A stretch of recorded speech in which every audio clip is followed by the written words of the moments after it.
Hey, everybody, it's Mark Pattison. I'm back again with another great episode of Finding Your Summit, all about people overcoming adversity and finding your way. Certainly today's guest falls into that category. Before we get there, let's talk about what's going on my website, www.markpattisonnfl.com. You can find over 238 podcasts now of amazing people doing incredible things. I would appreciate a ratings and review on Apple. If you get there to help elevate the popularity of the show, it goes a long way towards reaching others who all need to be inspired. Also, the film, the one that the NFL did on my Everest journey, left almost, a year ago now. Didn't summit, but left for Nepal to go attack that mountain. The NFL film, Searching for the Summit, is on that link. And finally, we continued to raise money for Amelia's Everest through the philanthropy tab, going to Higher Ground. 100% all proceeds go in that direction. And also, I started a YouTube channel, Finding Your Summit. You can find that icon on my website. I'm trying to get over 1,000 subscribers so I can start making money and then forwarding that to Higher Ground and helping others, because that's what we shall be here on this planet to do. So on that note, let's jump into my great guest today, Kyle Gartlett. Kyle, how you doing? I'm excellent. How are you? Well, you should be excellent after what you've been through, man. I mean, every day is a blessing, right? It is. I'm playing with house money. I can't complain. I'm in a position I never thought I'd be, just being alive. So yes, I am very happy. Yeah, I know you've told the story many times and you do public speak and you get out there, but I mean, like just listening and hearing and then reviewing and digging in deeper with your story, it's remarkable. It's not only remarkable that you survive, we'll get into that in just a second, but also just from the standpoint of what the human spirit can do in terms of resilience, right? Grit. Absolutely. Determination. Yeah, I think all of us are stronger than we know. Most of us don't have to tap into that.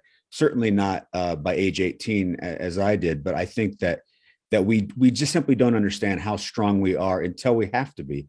But the qualities that allowed me to get through my struggles aren't unique to me. It's something that we as human beings have. Yeah, no, it's really incredible, to say the least. And I want to like spell it out now. You've had cancer 4 times, right?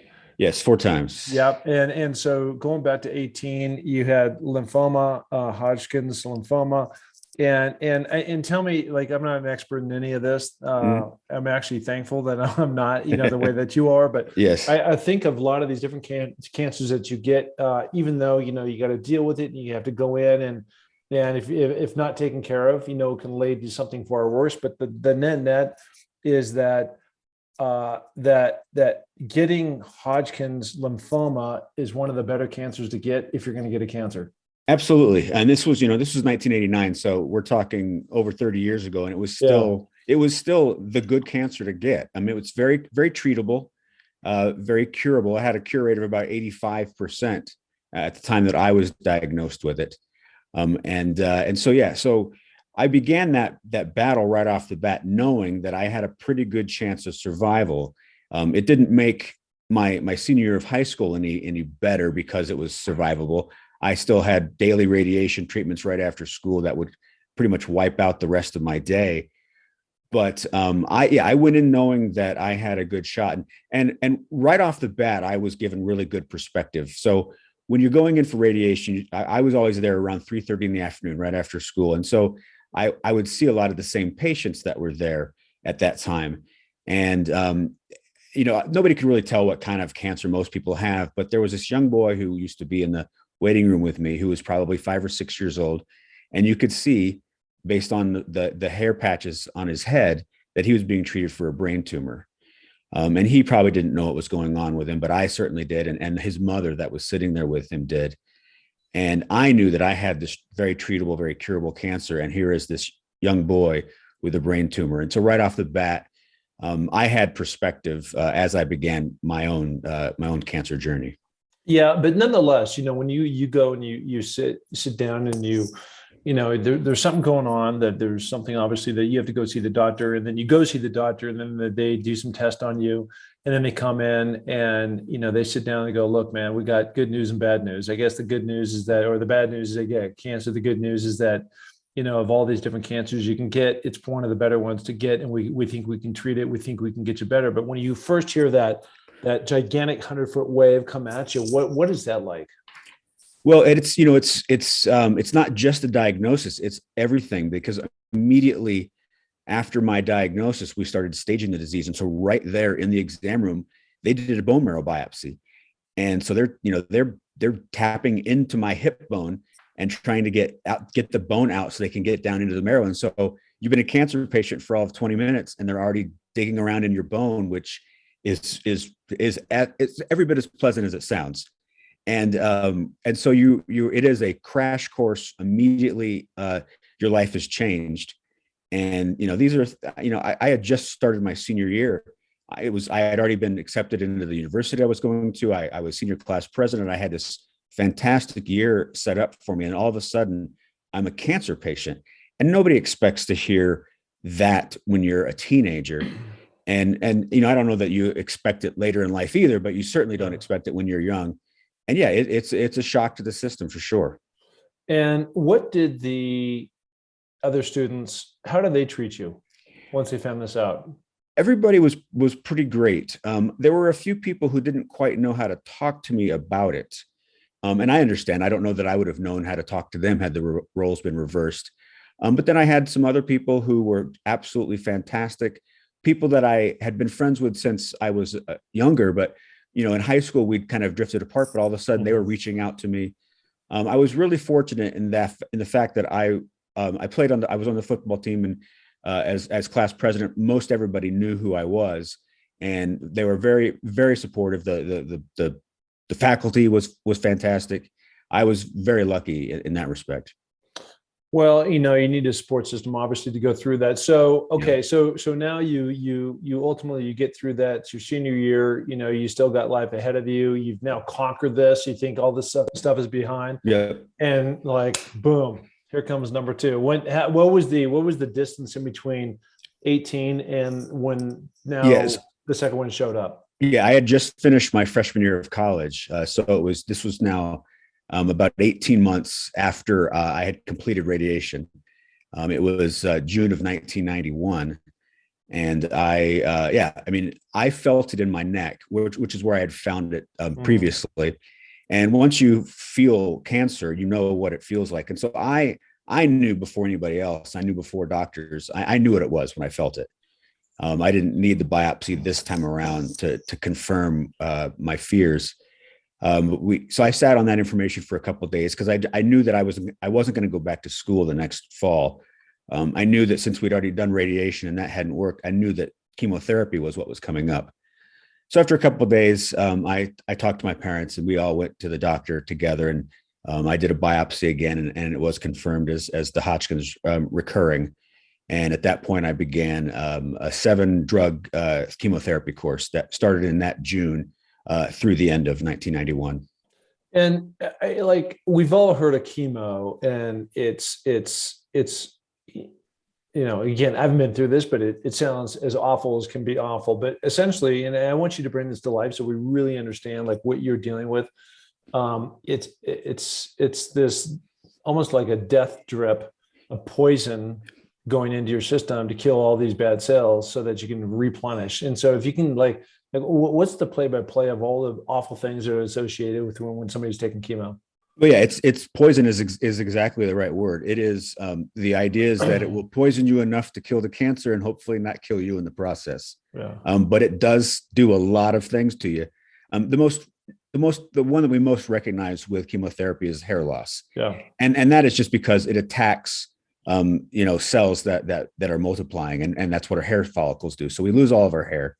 Obviously, there's a lot of nausea involved, depending on what you're eating or not eating, and depending on which drugs you take. So I had the 7 drugs.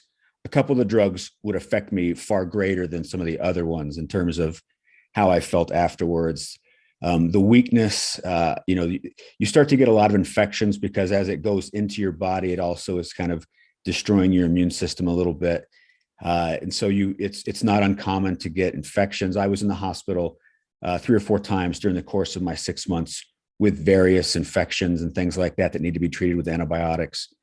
One of the drugs that I was on was called bleomycin, and it has a potential to be toxic to the lungs. And it turned out that it was for me. And so my lungs got pretty scarred up and we had to pull that drug.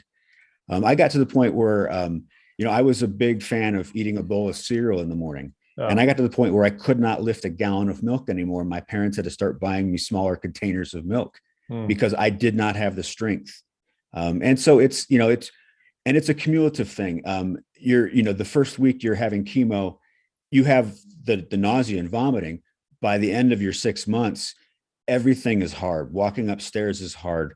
You're short of breath. You've become bloated and your hair's gone and you're weak. And it's, the end is, when I finished the chemo, and I know it was my last treatment, we obviously wanted to celebrate, it's this big thing. And we went out to dinner that night and I probably said 2 words because I was still every bit as sick as I had been. And it was more of just a relief. I wanted to just kind of sit in a corner, hug myself and cry, just that now I didn't have to be strong every day. Now I could go ahead and be weak and let myself, mourn the just this time that I had just lost. And it messes with you psychologically too. Mm-hmm. Again, at this point, I had turned 20 in the middle of my chemo.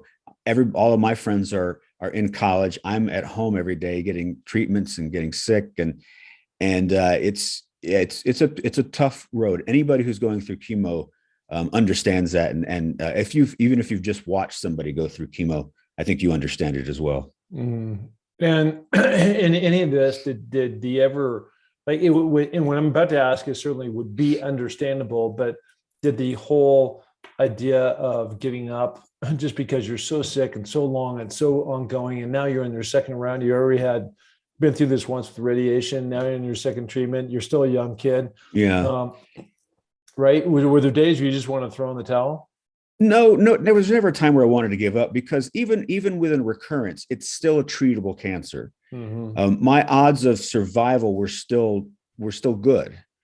It was a tough road to get there, but I never wanted to give up. I mean, again, I was 20.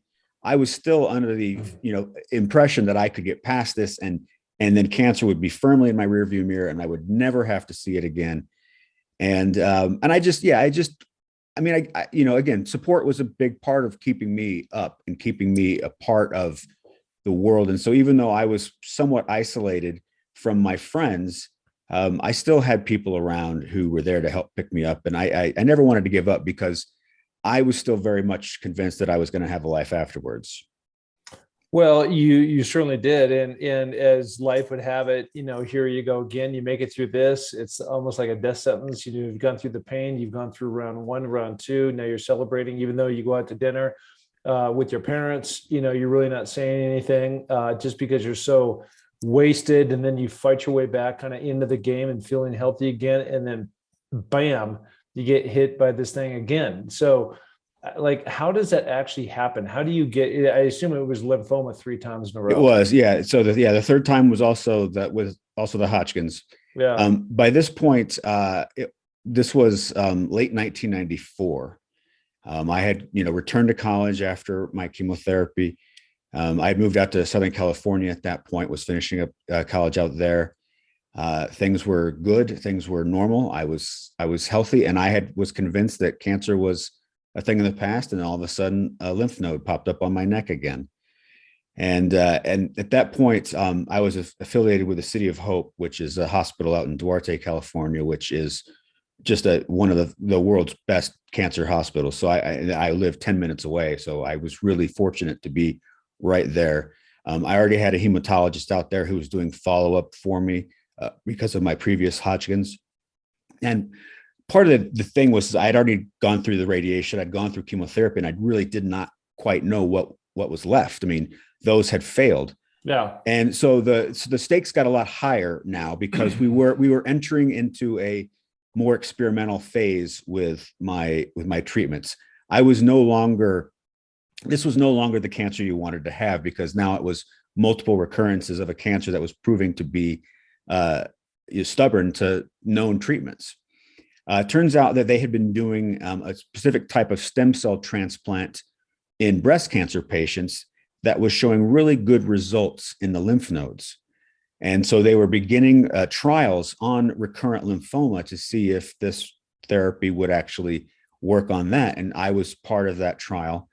And I began what was a 4-month course for the stem cell transplant. Basically, they would take out my cells, my white cells from my bones. It's not quite that. They don't dig in your bones for this. They give you a drug that has your cells kind of enter your bloodstream, and then they send your blood through like this little machine to separate it out. Over the course of about 2 to 3 weeks, they collect enough cells, then we can start the bone marrow transplant. And for that, so I was my own donor. It was an autologous bone marrow transplant. They hammer you as hard as they can with chemotherapy, completely wipes out your immune system. You lay in isolation for a couple of weeks, and then they give your stem cells back, and that kind of regenerates your body. And each one of these cycles would take about a month. So I'd go in, get hammered, get my cells back, my counts would rebound, and then we'd do it all over again. And it was awful. I mean, there was one stretch of 9 days where I could not eat, and I did not eat a thing over that course of that 9 days. I was so sick, so weak. There were nights where I was in isolation where I knew I was going to die. I knew I did not have the strength to wake up in the morning, and I had planned to write out letters to my family, but I simply just did not have the strength to do that. I did not really. It's not that I never wanted to give up, but I was convinced that I was going to die in the middle of that. I was just too weak and too sick for me to fathom that my body could actually recover. But amazingly, I got through the 4 months of that. I had obviously a number of issues that came out of that. My heart was damaged during the course of that round of treatments, but I survived, and the lymphoma was gone again. And by that next year, I was back in school. You're back at it. You're back with resilience again. And then here we go one more time. But this time it takes a right-hand turn. And it took a right-hand turn for the worse in terms of getting leukemia. I mean, yeah. Is there, before we get into that, over this period of time, I know this started when you were 18 and now it's kind of going through your college years, which are in your 20s sometime. Mm-hmm. Are you changing the way that you live, maybe your diet, you went to all vegetarian, is there anything in there that was tweaking, or that you could have pointed, like this could have been the root of the cause of these different reoccurring cancers that were coming at you? Yeah, Hodgkin, I obviously did a lot of research because that was my nature. I just wanted to know everything I could about my illness. And there's no real reason why somebody gets Hodgkin's. What they do see is that in siblings of the same sex, there tends to be an increased variable there where it's less uncommon for brothers to get Hodgkin's than it would be for a random person to get it. Mm-hmm. And but there's no actual reason why you do. It could have been something that was lying dormant in me from the time I was born. It could have been something else. There's no evidence that there's any kind of factor in the environment that might have done that, or food. I did experiment with like carrot juice and that kind of stuff. I experimented with taking shark cartilage. I mean, I had a different guy there. This was Southern California, so I had access to anybody who had a root that was allegedly going to cure you of cancer. Yeah, I had a guy, make me up this powder to drink every day, and I tried a lot of different things just because my thought was, well, if I throw everything at the wall, maybe something will stick. And, as my doctors told me, is as long as it's nothing that's going to interfere with the drugs that we're giving you, do whatever you want. Mm-hmm. And so we did experiment with things because while I'm a big proponent of Western medicine, during the course of this, I did do like a I did a study that involved acupuncture, and I was amazed by how that affected things, how it affected my pain, and it actually targeted nausea, and it was just incredible how much it worked. So I was definitely willing to give a lot of things a try in terms of changing my lifestyle, incorporating other things into it, because I was at this point, a little desperate to stop the cancer from happening. Of course. When the leukemia came around, and that was my fourth diagnosis, my second type of cancer. Yeah, I felt desperate at that point. Okay, so let's jump into leukemia. Is there any reason why that you've had this one kind of cancer and now your body is taking on this whole another, which is, I think, a blood issue, and Yeah. then how'd you get through that? Well, there is a reason. One of the chemotherapy drugs that I had for the Hodgkin's is probably what caused the leukemia. It's a known possible side effect. Obviously, they give you that drug because it's really great at destroying Hodgkin's disease. It just also happens to, on rare occasions, give you leukemia. Yeah. I happen to be in that rare occasion. And of course, had we not gotten rid of the Hodgkin's, the leukemia would be a moot point. So I never sat back and like, oh, if they hadn't given me that. No. Because they had to give me that. No. We were fighting the battle that we were faced with, and it wouldn't have done us any good to think of 3-4 years down the road, because we were fighting for my life at the moment that it was happening. So, but yes, that's what caused the leukemia, and this was the thing. So when I was diagnosed with leukemia, that drug that had caused my leukemia is one of the drugs they would have normally given me. I also had my heart damaged earlier during the bone marrow transplant. So the drugs that caused that, they could not give me. And so the doctors were kind of figuring out a new course of therapy to do, because their protocols I couldn't have. And so when I was first diagnosed, it took them about a week to figure out exactly what they were going to do for me. Because they had to, and that was the great thing about being at the City of Hope, is I have a hematologist, but he met every week with all the other hematologists on campus there, and they all talk about all their different patients and figure out what to do. And so I had about a dozen wonderful medical minds figuring out exactly how to treat me, and they came up with this 3-year course of chemotherapy that I started in 1997 and finished in 2000. And it worked. I mean, the leukemia went away. I survived. Yeah. And is this, when you're talking about this new medicine, is this kind of a cocktail of things to try to make it work for you, which it did? Did you have to go back through chemo? Go down that path? So this was chemo. This was 3 years of chemo. Chemo is, there are, this is 20 years ago, there were about 100 some odd different chemotherapy drugs. Mm-hmm. And many of them do different things. Many of them attack different types of tumors. And in my case, since leukemia is a blood cancer, it's in the bone marrow. So there's no real solid tumors that you're attacking there. But so these different drugs work differently in different people for different kinds of cancer. And so, yeah, they came up with a cocktail of, 5 or 6 different drugs to give me over the course of that 3 years. And you start off with heavy duty, because the goal is to reach remission really early on. The earlier you can reach remission, the better your odds are of holding that remission. I reached remission in about 8 weeks after we started chemo. And then you finish up what they call an induction phase. And then you go into a maintenance phase. And the idea is, the longer we can hold this remission, the better your odds are on the back end of it. And so at 3 years, we finished the chemo. At 5 years, they officially declare you in remission.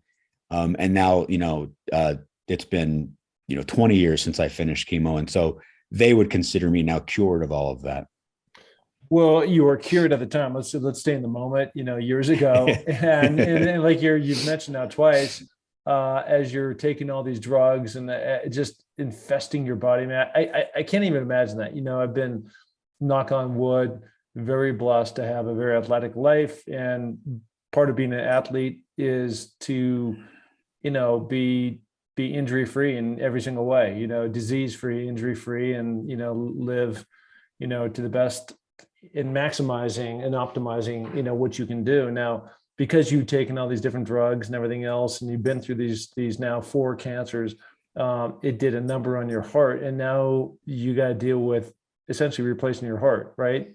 Yeah. So I finished the chemo in 2000, and in 2001 they told me, hey, in order for you to live long term with your heart, we're going to need to give you a new one.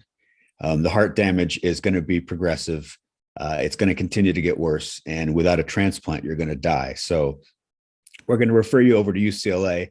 You're going to do a full heart transplant workup, and you're going to get on the list.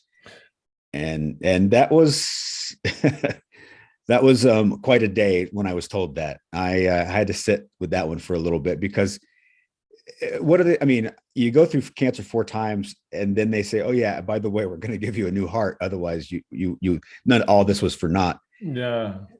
And yeah, it was quite a shock.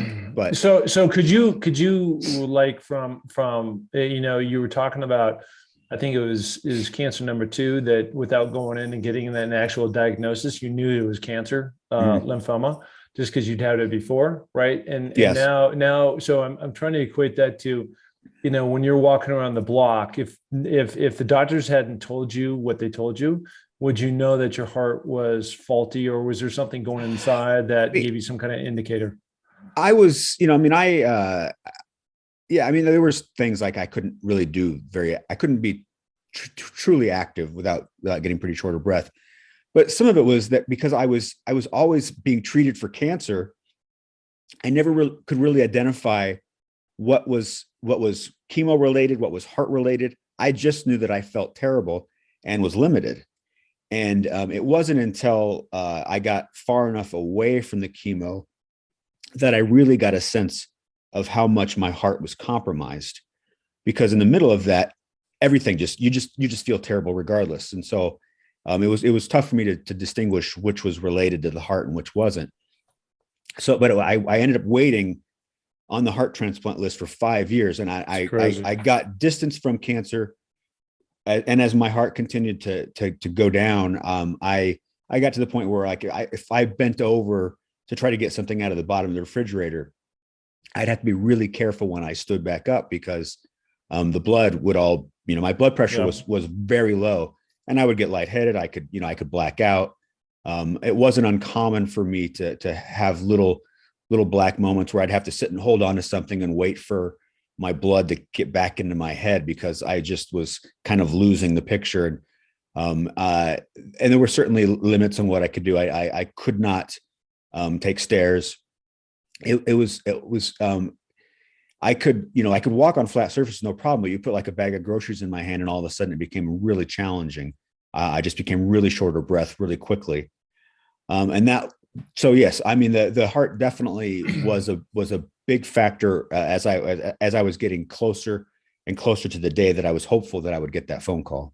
Yeah, that's just incredible.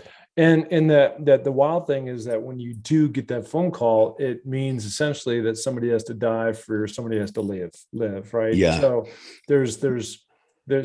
I guess there's 2 thresholds. There's one, that's the reality. Number 2, so I guess number 1 is you're waiting, in your case, for 5 years. Number 2, somebody has to have a tragic end.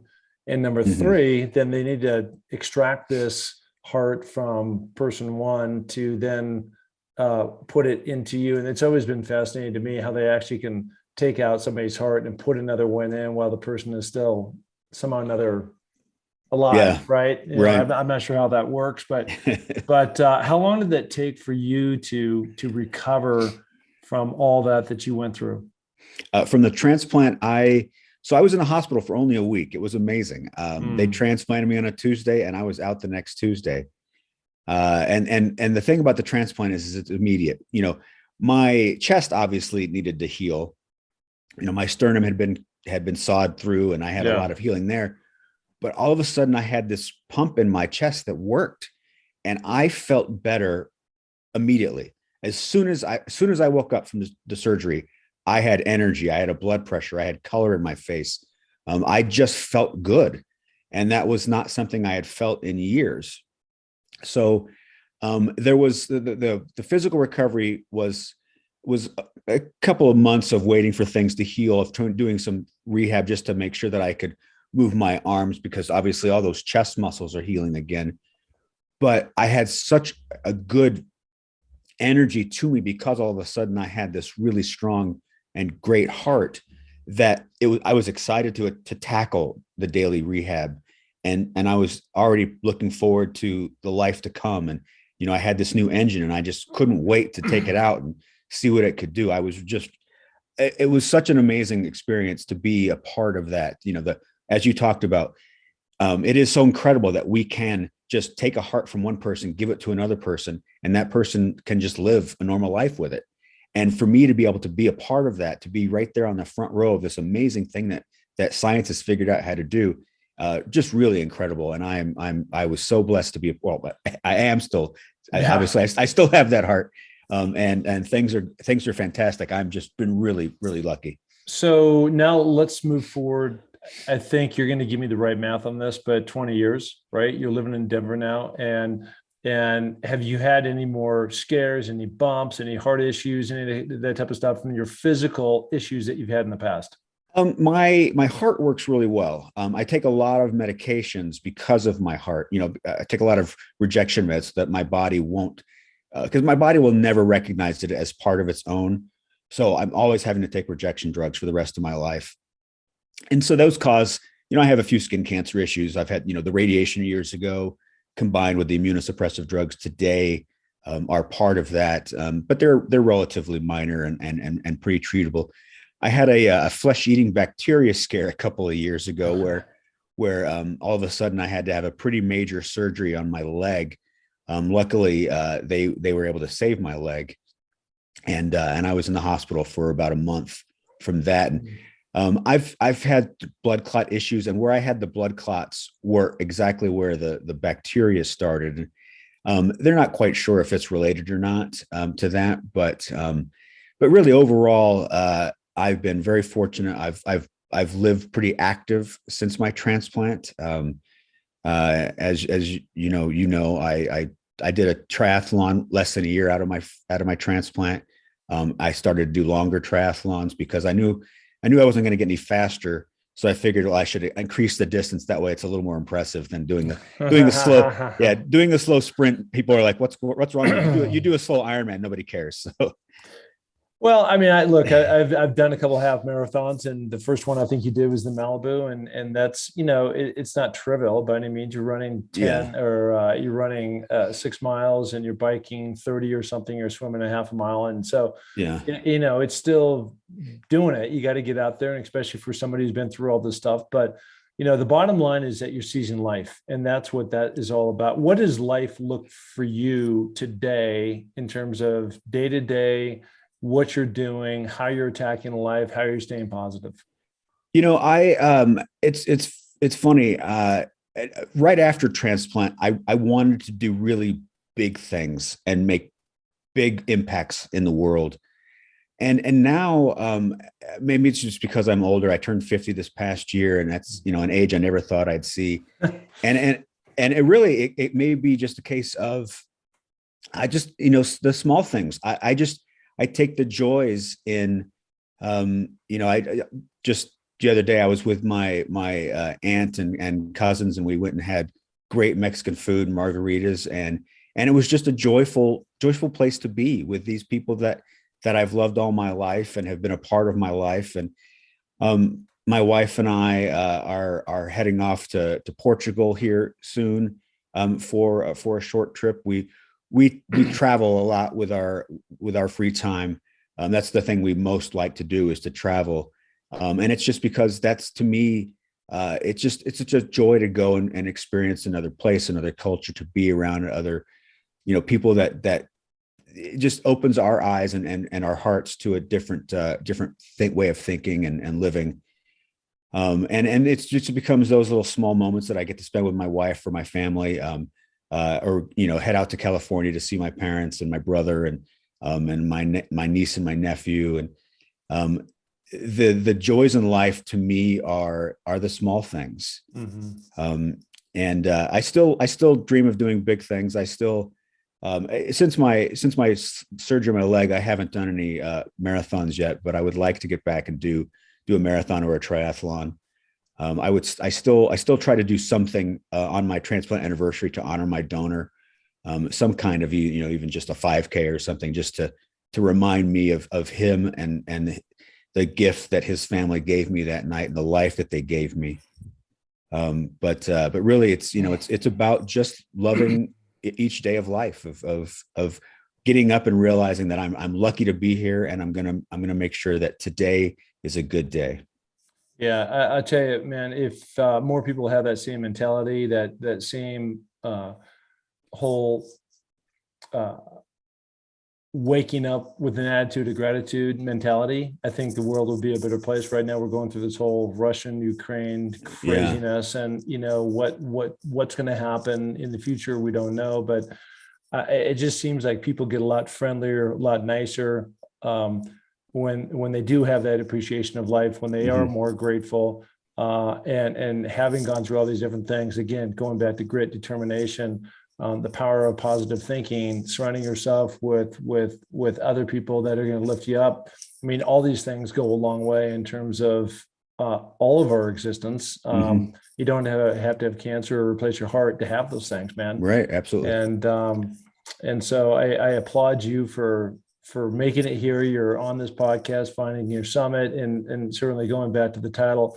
It's all about people overcoming adversity. I think you checked multiple boxes on that one, and finding their way, which also sounds like you've done. Where can people find you? I have a website, kyletalks.com, and you can reach out to me through that. I've got, some speeches that I've put up there. It's links to books that I've written. I'm a sports writer by trade, but I've also written, obviously, about my own experiences now. And I've got some books up there, or you can find me on Amazon as well. Just search my name, Kyle Garlett, Garlett on Amazon, and my books are there as well. But my philosophies of life, you can all read about, and the things that I have learned over the years, and they are many. And I'm just really lucky to have gotten a chance to experience these lessons, and it's just it's shaped who I am, and I really like where I am. It's one of those things where it's the worst thing that's ever happened to you, but it's the best thing that's ever happened to you at the same time, because I would not want to undo any of it, because I would be a different person if these experiences didn't happen.